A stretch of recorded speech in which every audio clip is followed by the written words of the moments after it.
Happy Thanksgiving Eve, everyone. What's going on? And welcome to your AEW Dynamite Impromptu review. This is probably going to be more of a recap than a review for 11/23/22, November 23rd, 2022. We are 10 minutes Pacific time away from the beginning of Thanksgiving Day here in the United States. So happy early Thanksgiving to you, to everyone here in the States who celebrates that. Enjoy time with your family tomorrow. I hope you eat lots of world-famous this and that, stuff your face with turkey, watch some football, and take a big monster shit when it's over. Good luck. It's the American way. So happy early Thanksgiving. I am not supposed to be here right now. I am supposed to be at work right this very minute. I told you guys there would be no AEW Dynamite live reaction tonight because I had to work in order for me to be off tomorrow so I can spend time with my family. Well, as I was just cruising along, driving to work, real chill like, I totaled my car on the way to work. Gnarly accident. Shook me up quite a bit. Obviously, as you can see, I'm in one piece. I got a burn on my wrist, but other than that, I'm fine. I put a picture, a couple photos up on Twitter and Instagram, letting you guys know what happened to me. I've never had the airbags explode on me before, and I basically, of course, obviously didn't make it to work. Called my boss. Hey, I'm in the middle of the road. There's cops, there's fire trucks, there's ambulances, there's all this shit going on. Obviously, I'm not coming in. She was just relieved that I was okay, and once I got everything cleaned up with the police, I just took an Uber home, and I was sitting here, and there's 30 minutes of AEW Dynamite left. I watched Jericho and Ishii, and I watched a couple of other highlights. The Young Bucks stuff and Kenny Omega stuff was fucking crazy. And the more I was kind of watching what I missed while I was gone, I decided that, you know what?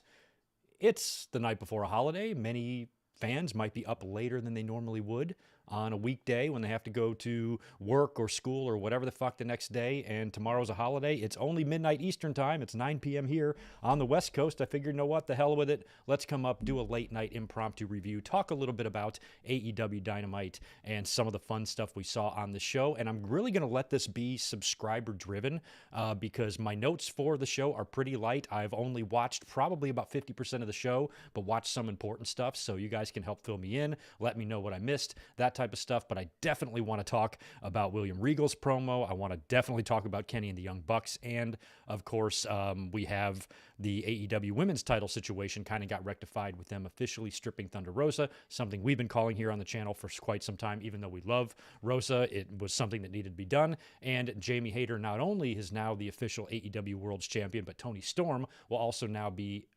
recognized as a former world champion, not an interim champion, which was one of my biggest fears. I spent, 20 minutes in a rant, not even a rant, but just 20 minutes complaining the other night about how title histories and lineages are important to me. And when you start throwing interim shit in there and you got asterisks all over the place, that's just not what you want for your history. And I didn't like the idea. So now I feel like they've gone in the right direction. I thought that was good, and we'll talk about the House of Black return tonight as well, and anything else I may have missed. We'll get into that as we go. Like I said, I don't know how many people are going to be in the stream tonight or who's showing up here or whatever, but if you can come in here, hit me with a thumbs up. I would definitely appreciate it. I'll say hi to everybody here in the chat here in just a minute and just make sure we are up and running. But yeah, I was, like I said, I was cruising to work, and it was so gnarly. It was so bad. So I'm driving. I'll just give you the recap of what happened here. I had to come home and open an alcoholic beverage too. Nothing like having a near-death experience to shake you up. But I'm driving the same route I've been driving for 12 years to work. Very, very cool road. Just driving right up the coast. I had already gotten down to the beach, and I'm just basically driving through a lot of residential areas and stuff like that. And the speed limit's only 30 miles an hour through there. To 35, I think I was going about 40. And just cruising along like normal. I'm paying attention. I may have looked down for a minute. It's all a blur. And then all of a sudden, the car that I'm following, which was about 6 or 7 car lengths ahead of me at the time, just all of a sudden is right on top of me. And it's like, it's funny how your brain knows you're going to hit this car. And it's like, I had time to, like, my brain recognized that you're not going to not hit this car. Your brakes aren't going to save you. You're going to hit it. And the car was just right in my face, brake lights right in my face, and boom, I smashed right into him. Airbag comes back and hits me. And as the airbag comes down, I see a body falling off the roof of his car and onto the road. So my first thought is I slammed in front of this guy and he went flying through the windshield. I thought it was the passenger that I hit flew out of his car and landed in the road, which doesn't make any sense because I hit him from behind. I'm the one that should have gone through the windshield, for physics. But I didn't know that. My brain's moving 100 miles an hour, and I see this guy laying in the road. He's covered in blood, and I'm thinking I just killed somebody. And then the driver of the car that I hit gets out. Perfectly fine, not a scratch on him. His windshield is intact. He hit a pedestrian. A pedestrian walked right into the road, into the middle of oncoming traffic in both lanes. No crosswalk, no nothing. Just walked right in front of his car. He hit him, and as he slammed on brakes to hit him, I then hit him from behind. So that's how it all happened. But in my mind, I had some massive brain fart. In my mind, I thought I fucked up. In my mind, I thought I wasn't paying attention, and I rammed this poor guy from behind and threw him from his car and fucking killed him. And it took me like a full minute, 2 minutes to figure out what the hell was that. Because I kind of got out. I'm checking myself. I've got this really bad burn on my wrist from my airbag because there was smoke all in my car. And I'm looking around. And as I'm finally piecing it all together, I'm realizing, oh, shit. But I was very lucky. There was a million witnesses. People were out walking their dogs. It's a beautiful night out in Southern California. Great looking sunset in the background. People are out walking around. This took place in Del Mar, like between La Jolla and Del Mar, which is just a really rich, ritzy area. Luckily, there was like 2 lifeguards that happened to be just walking past. So they jumped on the scene, got the guy, attended to him. An ambulance was called. He was all messed up, but apparently he was, all the witnesses said that it looked like he ran out in front of the car on purpose. There was like a family walking their dog. Like we saw him kind of like sticking his head out in the road, and then he literally leapt, in front of this car, and everybody that we talked to made it. So I saw none of this, by the way. I didn't see the pedestrian. I didn't see what he did, nothing. But everybody who was being interviewed and talked to said it looked like he ran out in front of the car on purpose. So that was a big relief for me because now I don't have the guilt of, killing somebody because of not paying attention or something like that. And, the guy was messed up, but he's going to live. I mean, he actually tried to kind of get up and walk away, but nobody would let him. And I think he wanted to get the hell out of there because he didn't want the police to come because he was on God knows what, and he was definitely tweaking. And by the time the police got there and interviewed everybody, and I overheard people telling the cops, like, yeah, he had a friend with him who said he was freaking out earlier, and they were trying to calm him down. He was really erratic and just not right, not right in the head. And he ran right out in front of a moving car and got hit. And I'm just glad I wasn't the car that hit him. The poor guy that I hit that did the running over of the guy was just a chill, laid back pizza delivery guy, super nice. We exchanged numbers in case our insurance companies have to talk or whatever. But I could see it in his head, in his face too. I mean, he's terrified. He ran a guy over, and the cops were very cool. Everybody just got to walk away and go home, and the guy was in no trouble. Once the cops got statements from everybody, he goes, both of you guys are in the clear. This is no party is at fault here, so your insurance companies will probably handle situations. So no arrests were made. Nobody died. The ambulance came, took that guy away. Tow trucks came, got our cars the fuck out of there as quickly as they could. And now I got to deal with that shit because tomorrow's a holiday. I can't get a rental. I'm not even going to get a claims adjuster to call me until Monday on my car. Plus, my car is a lease. Not that that would matter, but it's my first car accident while I'm leasing a car. So I've had other issues that I've had to file claims for, but nothing like this. So it was all pretty crazy. So then when it was all over, I went and sat on the curb, and I'm like, well, I guess I have to call an Uber home, but I haven't used Uber in like a year. So like I get on Uber, I'm cold now. I'm kind of shivering. I've already called my boss and be like, tell her what happened. I called Elizabeth, who's at work, told her what happened. So I'm like, I'm just going to get an Uber home, but I haven't used my Uber app in like, I don't know how long. So not only did I not remember my password or my username for that matter, I had to figure all that out. Then once I got my username and password in there, it's a credit card that expired. So then I had to fix that. Then the app needed to be updated. So by the time I did all that shit and got my Uber figured out and got a car to come get me, a whole hour went by. So I was able to, post on Twitter and just kind of kill some time while I was waiting. But all of that stuff happened before Dynamite tonight. So Uber driver, super cool. He drops me off. I come home. I come up here. I turn on Dynamite. There's 30 minutes left. I'm watching the Jericho match. I'm talking to a few of you on Twitter. And I can't remember who it was. It might have been you, Zach. Somebody was like, going to try to bust out a video? And I was like, well, actually, I guess I could. Might as well. Nothing else to do. I'm supposed to be at work making money. Might as well be here doing it instead. So it was a crazy situation. But that's what happened to me tonight. Here's what it looks like. This was now I'm the black Honda there. So I hit that gray car. So I came up from behind him and I ended up like next to him.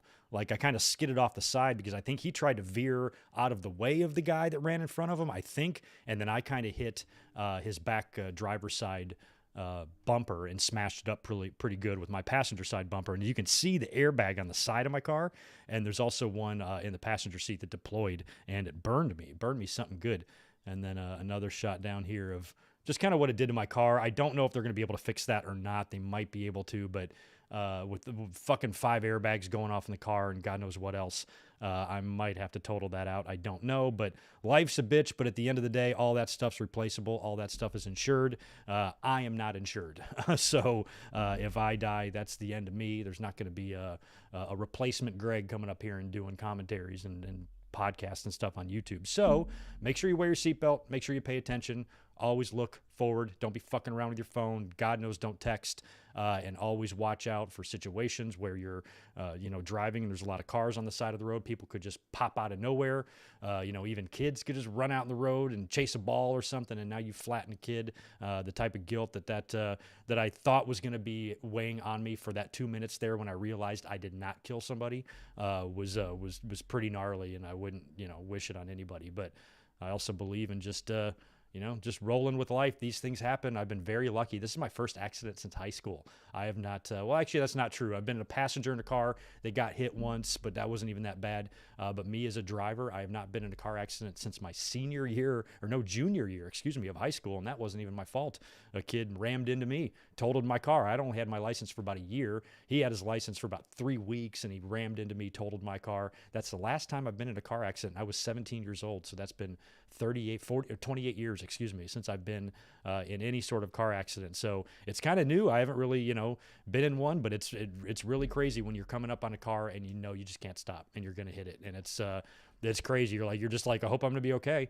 I don't even remember if the airbag got me in the face. I have no idea. It sure as hell got me in the hands. So I think I had my hands on the wheel and then it blew back on me, but it definitely burned me. So whatever is in airbags must be hot because I have a burn and I don't know how the fuck. So I've got a nice cold Capri Sun that I'm holding on my wrist because it hurts. So anyway, that was my Wednesday tonight. So forgive me when we run through these Dynamite results real quick here if I leave any shit out or I forget something. You guys might have to fill me in on a few things. But anyway, let's try to get into some stuff because I'm not anticipating any sort of a mega audience here tonight. As you can see, there's 38 people in here right now. So we'll get through this. And I just thought it would be a good opportunity for me to come up here and talk about a little bit of wrestling because I don't have plans to be up here again until Friday. Although, now I should be fine for Friday for Survivor Series predictions, but there is a small chance that could be in jeopardy if I got to deal with anything with this car. Probably not. I got to go down and get a rental car on Friday morning, but that should not affect the stream. So we should be still good for Survivor Series predictions on Friday. If anything changes there, I'll be sure to let you know. But other than that, I didn't know when the next time I was going to get up here and talk about wrestling news. I was going to kind of take it easy this week anyway. Notoriously, Thanksgiving week on the channel is usually pretty quiet. This is the first time the WWE has done Survivor Series on Thanksgiving weekend since way back in the day. So that's even kind of new. So usually on the channel, there's nothing going on Thanksgiving weekend. I'm hanging out with my family and talking to you guys a little bit, but not doing too much streaming on that end. So this will be a different type of weekend. It's going to be busy. Big family day tomorrow. All sorts of shit with me going on Friday. I've got to I got to figure out my car that is now smashed to shit. I also have to do a predictions stream that day, and I have to go to work. Yeah, and then the next day we got Survivor Series. Busy weekend. Busy weekend. But anyway, let me just at least cruise over here and say hi to you guys who have been hanging out. I don't have this thing set to just channel members again, do I? No, okay. We're good. But Alan Barkley, Zach Palgett, Big J, Nick Steele, David Brown, Sex Machine, that makes 2 of us. Chris Ludek, good to see you, man. Appreciate that $2 flying in from you. I'm glad you're okay. Sorry about tonight. Hey, dude, at the end of the day, I'm just glad I'm okay, too. That's all that matters, man. Anything else can be dealt with. My poor girlfriend, Elizabeth, it's probably been 2 months now. She just totaled her car just 2 months ago. Some of you might remember that. I mentioned that on social media. I had to drive down to the interstate and just hang out with her on the side of the road for like 3 or 4 hours waiting for tow trucks and all this bullshit. And I think that was a holiday weekend. Yeah, it was Labor Day weekend. Labor Day weekend on Sunday night, she got rammed. A teenager, fell asleep at the wheel driving like 80 miles an hour and hit her, and they both skidded off the side of the road, and her car got totaled. She just got her car back a couple weeks ago. So having to place that phone call to her, I had to be like, babe, I'm okay, but just so you know, I kind of got in a car accident as bad as the one you got into. So we've both been through it now in just the last 2 months alone. So hopefully we're both done with some of that for a while. Zane G, good to see you. We've got Michael Cuomo is here. Stephen Harris, Jay Lambo in the house as well. Danny H Vlogs is here. Punisher Venom, nice to see you as well. Victor Colon is here. Nick Musser in the house. Gilbert Arbalo and Population 420. Happy Thanksgiving, my friend. Going to see Dynamite live January 18th in Fresno. No shit, they're going to be in Fresno January 18th. It's a little bit too north for me, man, but that's going to be great. I'm glad that they're finally getting back out here to the West. Not sure if I'm going to make the January shows. I think they're back in LA too, right? But I got WrestleMania coming up, and I have no car. Have I mentioned that? Yeah. My little Honda Civic, man. 2020 Honda Civic. So fucking beautiful. Little thing's fast. Devlin husband, we drive the same car. Fucking love it, man. Now that thing's all busted to shit. Although Honda's been contacting the balls out of me in the last 6 months, begging me to re-up on a new lease. Oh, we'll give you a better payment and we'll do this or that, and you can get the same car but a 2022 version. And I'm always like, I'm fine, I'll just ride this lease out. I think my lease is up this summer, so I was just going to trade it in or just buy the car, one or the other. But I'm gonna have to get a new car now, one way or the other. So that lease, I guess I'm done with my black Honda. I will move on to something else. Victor Cologne, appreciate $2 from you. Holy shit, man, thank God you are okay. Well, you know, I ran to the bosom of my YouTube family. I was traumatized. I mean, it's a fucking horrible thing to go through. I wanted to come home and just hug my girl. She's not here. She's at work. She's going to try to come home early and hang out with me, which is nice. Maybe bring me some food because I don't have any. So a lot of times when that happened, you just want to, go to people that you care about or or you're comfortable with. And I was all by myself. So I just came home, started watching wrestling. I'm like, well, let's do a stream. It's a holiday. Why not? Just roll with it. All you can do. That's my biggest advice in life. When life throws at you bullshit. My buddy Ronnie and I were having a big conversation about this last week when he took a trip and then left his wallet there and thought he lost it. And a big fucking pain in the ass. And the shit that can do to you can drive you nuts. But you just have to roll with life. You let that stuff beat you, and it's just going to consume you or whatever. So just don't let it beat you. That's like my advice with anything. Whether it comes to something like this or whatever, like don't let it get the best of you. Deal with it. Shit happens. You got to deal with it. You can't not deal with it. Shit can't happen and then you just ignore it. No, you got to deal with the shit. Even though it sucks, you have no choice. You have to do it. And making yourself stressed out, getting in your own head, overthinking it, losing sleep over it, stuff like that doesn't help. And all that does is add to stress, which adds and shortens your life. So whenever it comes to adversity, personal issues or whatever, whether it's at work, at home, or family, in your job, or whatever like little bullshit life throws at you, you got to be able to roll with it because, I've had friends, I've known people that have completely imploded over the smallest things. It doesn't take much sometimes with some people. So, don't sweat the small stuff. That way you can handle the big stuff even better. That's my advice. But, I just look at my situation and I look at what's going on with me. And I'm like, you know what? I'm in for one hell of an inconvenience. But at the end of the day, that's it. I'm not going to the doctor. This fucking burn hurts, but I work in the restaurant business. I've had a zillion burns 10 times worse than this. This is nothing. I can overcome this. Put a fucking Capri Sun on my goddamn wrist, call Enterprise on Friday morning, get myself a car, call insurance, have them deal with my shit, and then in 2 weeks, hopefully this will all be behind me. It could be a lot worse. I could be in the hospital right now. I could have killed somebody. Somebody else could have been severely injured. Well, I guess that guy was severely injured, but he's going to be okay. The driver that I hit could have been hurt. It could have been a lot more tragic than it was, considering how many moving parts there were, bodies and people and cops and all that stuff. So, just got to go with life. Just go with it. It's my only advice. But let's get into Dynamite here because it's late already. It's after midnight if you're on the East Coast. Everybody up here on YouTube is probably already done with their streams by now. So let's just cruise into Dynamite because, like I said, I am going to have to rely on some of you to fill in the gaps here. So they opened up with William Regal's promo, right? MJF not on the show, not booked for the show. When have we seen that? When has a champion won the title at the previous pay-per-view and then not showed up on the first TV after that? I don't think it's happened much in WWE. If it has, it's been rare. And if it has, it's probably been someone like Brock. I think Brock's probably the only guy to maybe do that in WWE. Otherwise, that's kind of a rare thing to happen. So Regal claims that MJF is off filming a movie. I think he's doing that Von Erich thing, right? So he'll be back next week. So he's not going to be here to explain himself, but he'll be here next week to do that.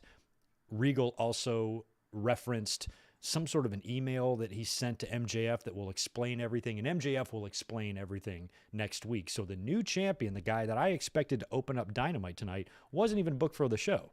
So right after Regal says that, Jon Moxley's wild thing immediately hits. He comes out, he's seething, he's angry, he's going white right for Regal until Bryan Danielson hits the ring, wear a little hoodie and a hat, backs up Jon Moxley, tells him to stop, keeps telling him to listen. He's trying to back off Moxley to not hurt William Regal.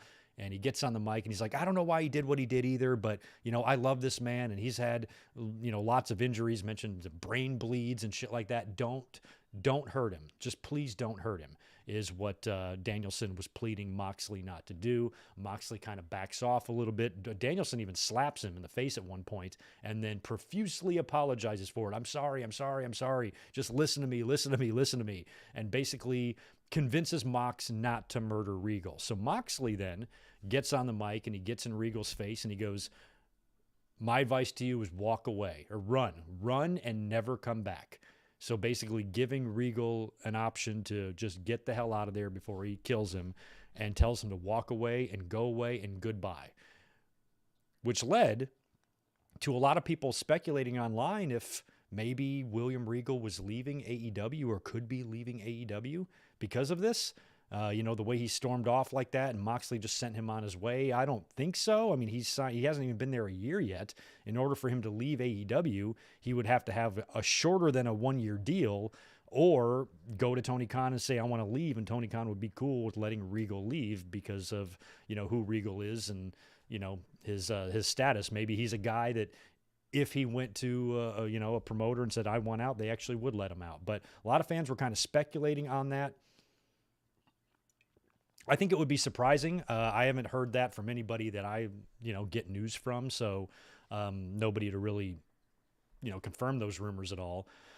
But if he did, that would be pretty interesting for him to go back and work backstage in WWE, alongside Triple H. He'd be great there too. But I don't see it happening. I feel like he might still be around. I think for him to help MJF win the title only to leave would be a weird way to have Regal leave, If he was going to do that, it would be a Ted DiBiase type of situation. Maybe it still will. Regal maybe comes back next week or whatever, and then there's a strap match. Remember when Savio Vega beat Austin in the strap match and Ted DiBiase had to leave WWE? Maybe it would be a situation like that, but I don't think that Regal is going to be gone based on that promo, but some fans thought that he might. Now, down the road, I have no idea what Regal's contract status is or how many years he signed on for, but once that's over, that's a whole nother story. So you never know when his contract, maybe he only signed a year deal, and maybe when that comes up, he's going to say, now with Vince gone and Triple H in charge, I know I've got a job with that delightful little Rice Krispie treat anytime I want, so I'll just go back to WWE. He might have that thought process, but I don't think that he's leaving here. We will see. But again, I'm watching Dynamite through very distracted eyes. So help me out if I missed any of that. So Moxley scares off Regal, and that's the end of that. Jake Hager challenged Orange Cassidy for the All-Atlantic Championship tonight. That match was set up at Full Gear as well. Cassidy got the win in that. A lot of distraction by Jake Hager. Very concerned with his ugly-ass purple hat.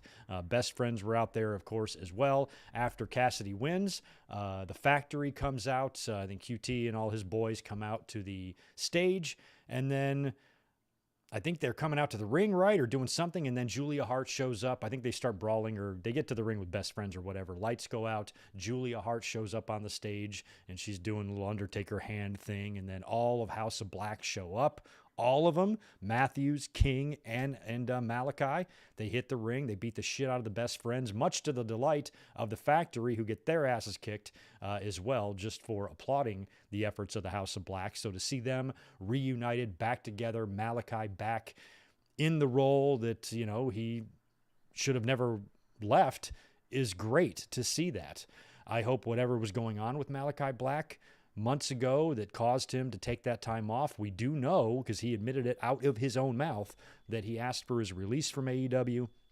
he was unable to secure one, and then the story kind of changed a little bit to where he needed privacy and he's got to take care of himself and heal himself and all that stuff, and for people to mind their own business and don't listen to the dirt sheets and all of that. It kind of turned into him just needing some personal time to deal with mental health, which is perfectly understandable, and I'm glad that Tony Khan granted that. However, you can't change the fact that we already knew he wanted to get, or he tried to get out of his deal. So the way this looks like to me, as somebody who's just casually observing it, I'm not saying I'm right, it just looks like what happened was Malachi Black wanted out to go back to WWE. He wasn't able to get that done, so he has no choice but to stay there and work. That's what it feels like to me, because he's got too long of a deal there. He might as well try to make the best of his situation, and he was able to take the proper amount of time off, and whatever was going on in his life, his personal life, I hope he's got that worked out, because we love Malachi. I think this guy should be challenging for a world championship in either one of these companies. Wherever he was working,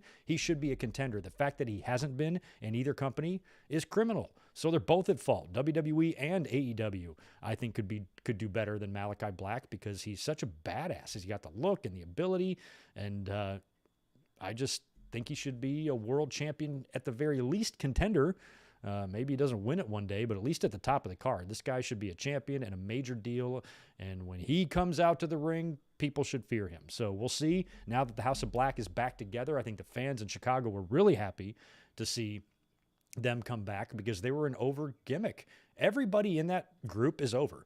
Everybody likes Malachi, King, and Matthews, and of course Julia Hart is perfect in that role, and there's not a weak link among them, so they really should be, pushed and used properly. And I would hope and think anyway that whenever this long drawn out best of 89 series between the Bucks and the Elite, and Death Triangle concludes, that House of Black is going to be the team to take the trios titles off of whichever team comes out on top of this.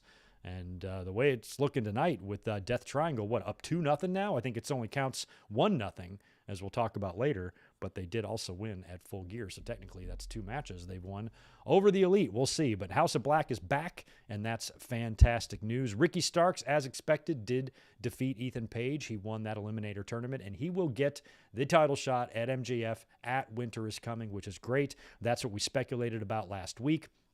I actually meant to upload my thoughts on Ricky Starks from the pay-per-view, putting him over and saying, he's going to beat Ethan Page on Dynamite and go on. I had all these opinions on Ricky Starks and how AEW should treat him well. They've got a star on their hands here, a future star on their hands here, and I see big things in him. I meant to put that up as a mic drop before today, never got around to it. Now it would kind of seem silly to put that up, but I'm a big Ricky Starks fan. Like I said last week, I think he'd be an excellent first opponent for MJF to face and to defeat, because one thing you got to think about and understand about Ricky Starks, even though you love him, I love him, everybody loves him, he has got superstar potential. He is not going to beat MJF at Winter is Coming for the championship.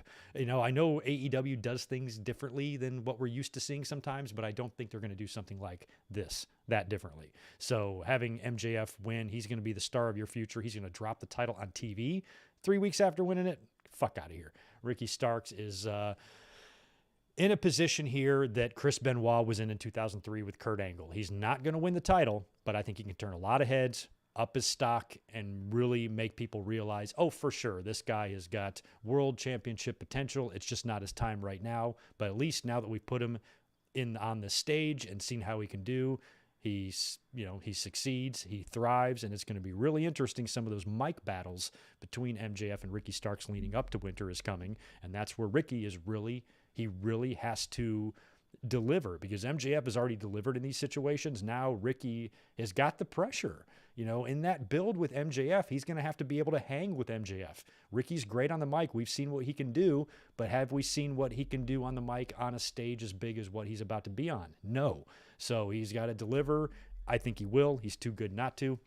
And how he performs here in this match with MJF and the little bit of build we're going to get to it could have a big, have long-lasting effects on what he does, in his future. You know what I mean? So I'm Team Ricky, really happy. I thought as soon as that Eliminator tournament happened that he's the only guy that really should win it. But even though I thought he should definitely win it and get this push, he shouldn't be winning the title right now because it's on MJF. It's MJF's time. Now, if MJF had been a title holder for 7 months and he's going into this match with Ricky Starks, then I'd be like, you know what? Fuck it. They could pull a fast one on us here and belt up Ricky, but just don't see it happening. I completely skipped whatever was going on with Jade Cargill and Bow Wow. You know why? Because it's fucking stupid. Moving on. Elite took on Death Triangle next. Oh boy. Holy shit.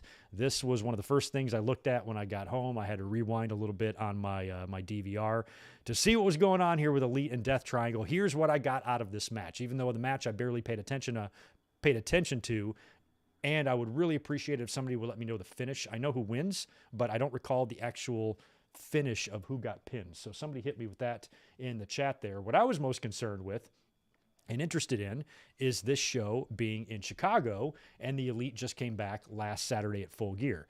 So Young Bucks had already hinted to this in their Twitter bio. Chicago, this should be interesting. We knew that potentially they could get an interesting reaction from the crowd. Now, this week, Kenny Omega also did an interview with Sports Illustrated that was released, I think today, because that's when everybody was talking about it, where he kind of mentioned the whole CM Punk all-out situation and said, look, we can't talk about it. We cannot talk about it. You're not going to get any new information. None of us are allowed to talk about it, so we can't. He feels that everybody should just let it go, which even though I agree with him, I laugh hysterically at that. Let it go? Let it go, you say, Kenny. Is that what you say? Is Kenny met wrestling fans? Not sure if you realized this before or not, Kenny, but wrestling fans don't really let things go. They hold on to things for a long time, and they're not capable of letting shit go. They don't have it in them. They don't have it in them to live and let live. They're going to follow. And once they decide they're going to go nuts on something, they're going to go nuts on something. So you're not going to be able to talk the people away. Oh, don't worry about it. Nothing to see here. There was nothing to see with CM Punk. Dude stayed silent for 8 years, and his name was still chanted at every fucking wrestling show. I mean, he wasn't totally silent, but he was out of the spotlight largely for a large period of time. Even when he came back into the UFC, you didn't really see him until he was, in the ring getting the shit kicked out of him. So he was basically not even around for 8 years, and he was still chanted in every arena, at least in WWE, every night. Mostly, correct? So I don't think people are just going to let it go. And that situation is so juicy. It's like the screw job. After the screw job, I wanted to know every goddamn detail of what happened. I wanted to know what Brett ate for lunch. I wanted to know what color his poop was that morning. I wanted to know everything I could find out about that situation. And I'm sure there's a lot of people that feel the same way about this because it's juicy and it's fun. A lot of this stuff most times is more interesting than the stupid storylines we see on TV. So you can't blame fans for being interested in this situation if you're Kenny. But I do believe Kenny is right. Even though I'm making fun of him, I think he's right. Fans should let this go. We should move on from it, especially if you can't get any resolution. It's just over. It's done with. Nobody can speak about anything. So why continue to speculate and ask questions and concoct your own stories in your head when none of it can be substantiated at all? So I understand that. But then tonight, the Elite come out there, and it does not look like Kenny is living up to the words that he was speaking in that Sports Illustrated interview. However, you could look at this two ways. If you're an Elite hater, if you're somebody who does not like the Elite and the Young Bucks, and there's a shit ton of those people online, you're going to look at this situation and think Kenny Omega is a hypocrite. The way I look at this situation is that this will be confirmed next week on Dynamite, but the way I look at it is everything we saw the Elite do here was because they were in Chicago. So many people have been saying, wow, after what we saw there, I don't know how CM Punk doesn't come back. He's probably coming back. He's going to come back and make some money, and they're going to turn this into an angle. Greg would love that more than anybody. Trust me. I think that would be fantastic if they did that. But I've just really had a hard time believing that was ever going to be possible. And I have a hard time believing, based on the words that came out of CM Punk's mouth and the aftermath that happened just 2 months ago, that somehow shit could be resolved enough at this point where you can already see a future of Punk coming back and working together and all of this, for all of these parties to come back and agree, let's make a storyline out of this. I just don't think CM Punk has that type of cooperation in him. And in a lot of ways, like I've mentioned before, the CM Punk injury at All Out, it was actually a blessing in disguise, because what that injury does, it does allow Tony Khan the option of waiting this out and seeing if things cool down. Because imagine if Punk wouldn't have gotten injured and he was healthy for that fight backstage. Then Tony Khan would be faced with a much more serious situation, because now that Kenny and the Elite are back, what would you do with CM Punk? You would have to either completely sever ties with him right then and there, or not, or let stuff drag out. I think the injury has allowed Tony Khan just to say, well, at least I have the time of his injury to wait and see what happens. Maybe that's what it is. He just feels that if enough time passes next year, when Punk is healthy and he's maybe in a different place or better place, he's willing to come back and talk to everybody. But Punk had 8 years to do that. That's why I don't buy into this. That's why I don't buy into believing that Punk is a shoo-in to come back because of what we saw. I think what we saw was a reaction to Chicago. Being in Chicago, they couldn't have came out there and done nothing. They had to do something. They absolutely had to do something to that Chicago crowd to acknowledge the situation, because since the wrestlers can't talk about it, they can talk in other ways. That's why I think Tony Khan brought in Colt Cabana to work with Jericho. Since they can't really speak on the situation, they can get messages across in other ways. And I thought that maybe this could be an interesting way for the Elite to do that. But they were in Chicago. You knew the Chicago crowd was going to be on them, so they were going to have to acknowledge it or do something. I would expect them to do that. If they didn't, I would have thought it was lame. What? You fuckers were in Chicago and you didn't even do, what's a CM Punk move? You didn't even do a GTS? What the fuck? You didn't look at your watch and say it's clobbering time. You didn't drink a Pepsi, nothing like that. I would have been disappointed. I was like, you call yourselves wrestlers. Go out there with this golden opportunity just to troll this fucking rabid audience, and you pass.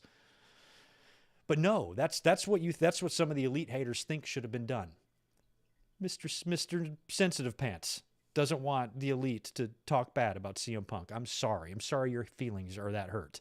And why is it that it seems like the people that hate the Elite the most are also the type of people that have a huge problem with wokeness and cancel culture and snowflakes and all that stuff, and yet they whine.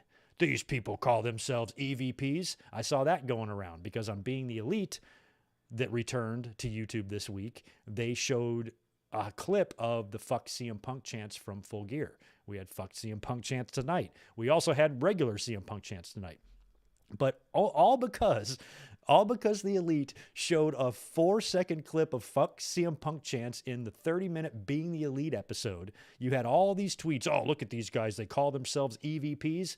Oh, yeah, these immature children EVPs. Maybe they should take advice from real EVPs. And, I don't know, cheat on their wives.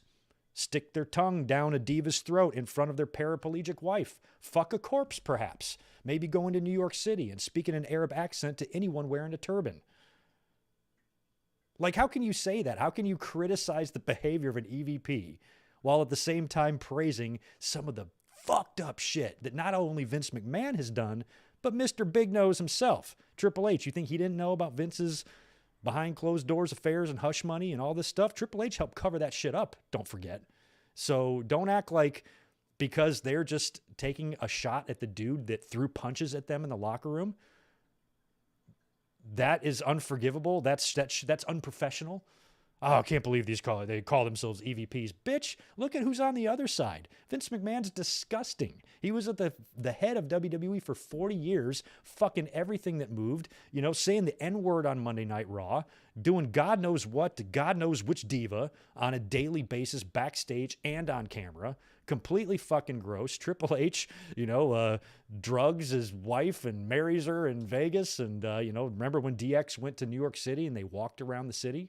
And they were going up to cab drivers and people at newspaper stands, that were wearing a turban and go, and start doing accents and shit like a fucking racist asshole.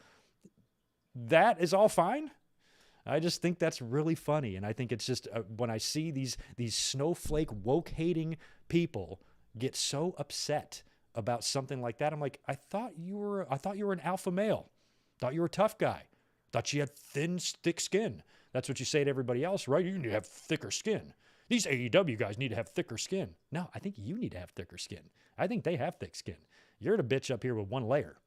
So I don't see any point in whining about that, thinking it was unprofessional. If you think it was unprofessional, you're no fun. Sorry to tell you. You're no fun. You're miserable.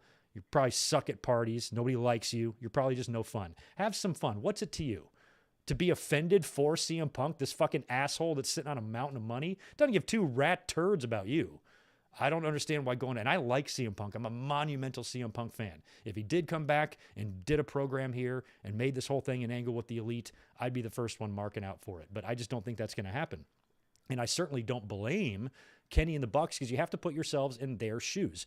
If from their perspective, from where they sit, they are in the right and CM Punk was in the wrong. And from their perspective, why wouldn't they go out there and take a shot at him? And on the other side of that coin, from CM Punk's perspective, he probably believes that it was all them. They deserved what they got. They deserved what he said about them in that scrum. They behaved unprofessionally, and Hangman Page went into business for himself. See a lot of teenagers loving to say that phrase all of a sudden. He went into business for himself. I'm like, do you even know what that means? God. So I think that they all think they're telling the truth as they know it. And Punk probably believes he is right, and the Elite probably believe they are right, but all we know is what we know. And what we know is what we heard come out of CM Punk's mouth, and then we heard the multiple accounts of the backstage fight, all of which seems to match. Most people corroborate that Punk threw the first punch and all of that stuff. So you can still pick which side you want to choose here, but you shouldn't bullshit yourself either. And so I don't think that the Elite doing that isn't out of bounds. It's pro wrestling. Everything's goddamn in bounds, if you ask me. I loved it. And here's the way to prove it to you. If CM Punk, let's just say for argument's sake, hypothetically, if he got out of his his AEW contract, Tony Khan let him go. He goes to WWE. I would absolutely expect him to throw some shade at AEW in his first promo. He's not going to make his entire promo about that when he returns to WWE, but he's definitely going to let you guys know of the little children he played with on the other side. Sound familiar? Lex Luger did the same goddamn thing when he went to Nitro. And he goes, I got sick and tired of playing with little kids, so I came here. It's what you're supposed to do. So I think CM Punk, if he went to WWE, he would definitely acknowledge his time in AEW. He would insult it. The announcers would snicker under their breath. And he would probably do a couple of things here and there that would be a little cheap shot at AEW. And guess what? That's perfectly fine. That's understandable. It's fun for the fans. It crosses over a little bit. It probably gives the fans the closest thing we're ever going to get to some sort of an interpromotional card between these two guys. And I think fans should let that happen, allow it to happen. It has nothing to do with you. There's no reason for you to be offended about this. Let them do it. Let them work out their issues, however they're going to, through wrestling channels or whatever. And if we are lucky enough to get these four idiots coming together to actually work a program out of this whole situation when CM Punk is healthy again, then that's just bonus, and you've already planted a whole bunch of seeds for build here. But at the end of the day, when you look at everything the Elite did, by the way, Kenny Omega bit whose arm did he bite? I forgot whose arm he bite. Phoenix's arm or something. Bit his arm right on the same spot that he got bit on. He hit the GTS, right, or the GTS pose. Matt Jackson went to do that was my favorite. Matt Jackson went to go do a buckshot lariat and fell. Remember when CM Punk fell? When he tried to do his buckshot lariat? Pretty sure I was at that match, right? At Double or Nothing. That was the one, right? With Page when he fell and wasn't able to get it done. So they were mocking Punk. They were doing his poses. They were playing up to the crowd, all of that stuff. But even though like I said, if they would have been in in fucking Des Moines, Iowa doing this shit, then I would have said, holy crap, I think CM Punk's going to come back. But they're not. They were in Chicago. So just keep that in mind, that everything was done here was done largely in part because it was in Chicago. Fans crawled up their own asses at Full Gear too, remember, because of the lyrics of the song. Oh my God, there'll be peace when you are done. It was a shot at CM Punk. The Bucks and Kenny, or the Bucks, have wanted that theme song forever since they were kids. So it has nothing to do with CM Punk, even if you want it to. But this was kind of obvious. They definitely were playing up and leaning into all of this, which is what you're supposed to do. How in the world could anybody have a problem with this? I just like to just enjoy wrestling. I don't like a lot of this side drama. What the fuck do you think wrestling is? It is drama. Real life drama is better than fake drama, if you ask me. So I have no problem with this. I loved what the Elite did. I definitely would expect a receipt from CM Punk if he's ever on a platform where he can give one. But if he does, I'd expect him to do it. And if he does, I'm not going to be mad at CM Punk. I'm not going to say to CM Punk, oh, he should really let this go. Or, he lost. They kicked him out. They don't want him. Now he's just, dragging this on and he's just harping on it. He sounds bitter and all this. No, I'm going to be like, oh yeah, more. Come on, CM Punk. Give me some more. Tell me more. Tell me the whole story. Do a podcast with the next friend that you're going to have a falling out with and tell us the whole story. But there's some sort of an NDA or gag order or something here because nobody is discussing shit. But in the end, like I said, Death Triangle, correct, got the win here. And that's crazy. So they're up on the Elite. I'm kind of glad Elite lost in Chicago. That's nice. But in terms of the Punk coming back rumors, I just don't see it. I don't see it right now. I've definitely learned my lesson. We all have when it comes to never say never. We know to never say never. So I'm not going to say CM Punk is never going to come back. I'm just saying I don't see how he can. I really don't. So that's the end of that with the Elite. Like I said earlier, too, Jamie Hayter is now your official women's AEW champion. They made the announcement tonight that Thunder Rosa has proactively relinquished the title for the good of the women's roster, which they should have done all along because I don't think they ever really truly knew the extent of Thunder Rosa's injury or how long she was going to be out. So once it became clear that she was going to be out longer, they're like, oh shit, we wish we wouldn't have done that interim stuff. And as I talked about, I kind of think CM Punk is the whole reason an interim championship exists in the first place. When CM Punk got injured, I think Tony Khan just didn't want to strip, his number one and wanted to continue to support him. And his way of doing that was to say, get your foot healed up, come back in 2 months, we'll have a placeholder champion and you can just resume your run. But since he did that, then it kind of created that precedent. And now he did it again with Thunder Rosa, another woman he probably does not want to disappoint and who he likes a lot. But you also have to be realistic. And sometimes, like I just went through tonight, shit happens that you can't control. So I'm glad that they finally did that. I just kind of wish they did it last week on Dynamite. You know what I mean? This whole announcement should have been done last week because I have been complaining about what happens when an interim title changes hands. Is the old champion an interim champion or former world champion? And they did say tonight that they are recognizing Toni Storm as a actual AEW women's world champion, but she didn't get that title before she lost it, so she'd already dropped the title by the time they said, oh, by the way, that run you had, it was for real. It's not interim anymore. So just do away with the interim shit. So far, it's been nothing but a goddamn disaster, and there's no point in it. But the girls were together here. Britt Baker, new AEW champion, Jamie Hayter, and Rebel in a 6-woman match, taking on Willow Nightingale, Sky Blue, and Ty Mello. Baby faces, of course, went down in that. Heels disposed of them. Britt and Hayter seemed to be on pretty good terms here. Very happy with each other after the match. It seemed all buddy-buddy. Of course, Britt was a big reason why Hayter won that title to begin with. So they're not doing any tease or split between these two yet, but it's coming. And in the main event, it was Chris Jericho defending the Ring of Honor title against Tomohiro Ishii. We had Ian Riccaboni on commentary for this one as well. Jericho got busted open pretty early here. I wasn't paying a lot of attention to this match. I was still kind of messing around. I was toying with the idea of coming up and doing a live stream and whatnot, so I didn't really pay a ton of attention to it, but I did see that Jericho tapped out Ishii with the walls of Jericho and retained the championship. After the match, he made his way to the commentary booth. It looked like he was going to go after Riccaboni, but Claudio showed up from behind and gave Jericho a huge bitch slap, knocked him right on his ass to close the show. It was good stuff.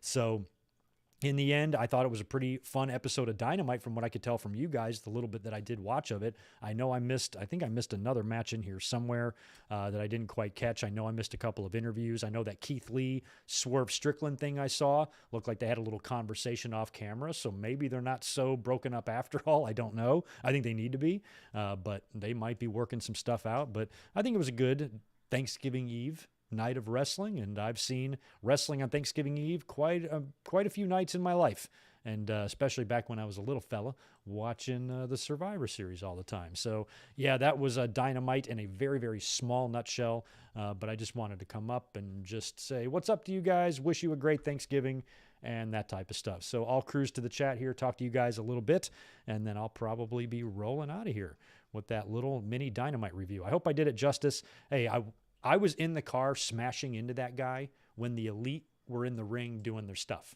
So I was able to get home, decompress from that, and then get up here live with a fair amount of notes about Dynamite. I think I deserve a cookie. Send me a cookie.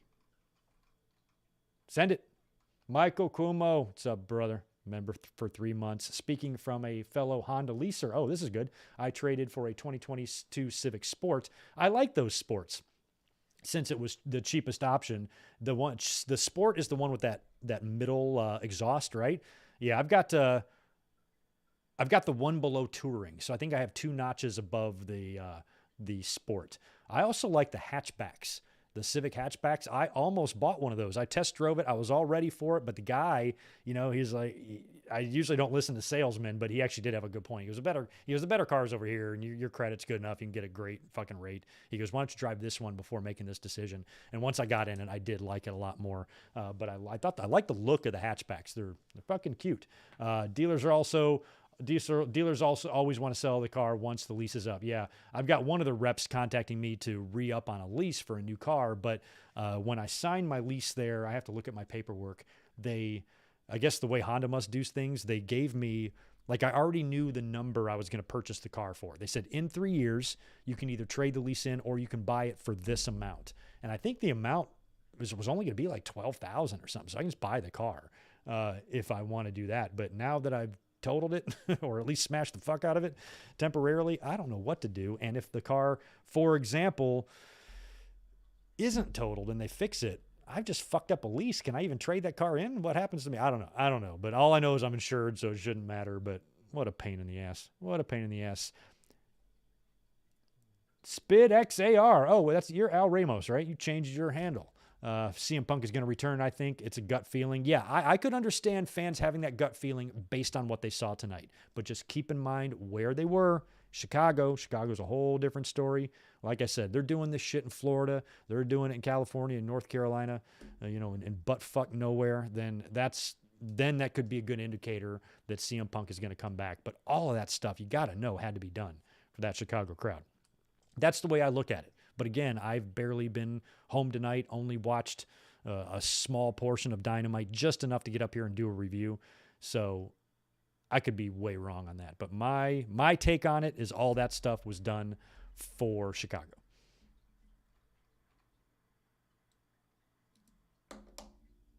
Oh, your only issue with the Civic Sport, it doesn't have seat warmers. Oh, no shit, you ain't got seat warmers, huh? I had my seat warmer on last night when I was driving home. You have to have seat warmers and the seat have to be moved manually now. Okay, yeah. So maybe it's just a lot of the bells and whistles inside the car. If you're going for a more economy option, I think that's fine. I don't mind. I could live without a heated seat or some of the mechanics. But yeah, all my windows and my seats, all that stuff's mechanical. Both my seats warm. I got airbags all over the place. Yeah, it's been a nice ride. It's been nice for me for the last couple of years. I'm going to be sad to see it go, but I may actually stick with the Hondas. If I don't do another Civic, I'll go to an Accord or something. The JAS group hugged Sammy and they put their hands in Jericho. Goes, yay! Oh, okay, I missed all that. Oh, personal highlight was Matt Hardy wrestling on Dark. That's cool.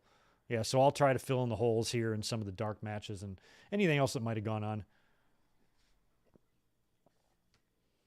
Yeah, Dante Graves show, especially with Kenny saying they should drop it, then go out there and rile everything up. That would be cool as long as it was going to become an angle. Yeah, I agree. So I don't know I don't know if it was intended that way or if it was just the weird timing of that interview. Like maybe Kenny said the shit a week ago without realizing Dynamite was in Chicago tonight and they were going to have to kind of do some stuff. But it is kind of funny to hear him say, I'm not angered by what Kenny Omega said. I'm humored by it. For him to say, hey, just let it go. Just be cool. We can't talk about it anymore. Fans should just move on. We should all just move on. Very correct. But then you go out there and you're giving GTSs to people. You're biting people's arms. You're botching buckshot lariats. It's great. It's great. Just sprout some testicles, grow a couple more layers of skin. None of this should bother you at all. I thought it was awesome. Awesome. Apparently Regal is on a 1-year deal and his son is in NXT. Yeah, so, I mean, it could be a situation where, like, if I'm Tony Khan, there's going to be certain guys that I'm just going to respect, and if somebody like William Regal comes up to me and says, look, Sunshine, my contract is up in 5 months. I'm not going to stay here. I'm going to go back to work for Triple H and my son. So can you do me a solid and just release me now?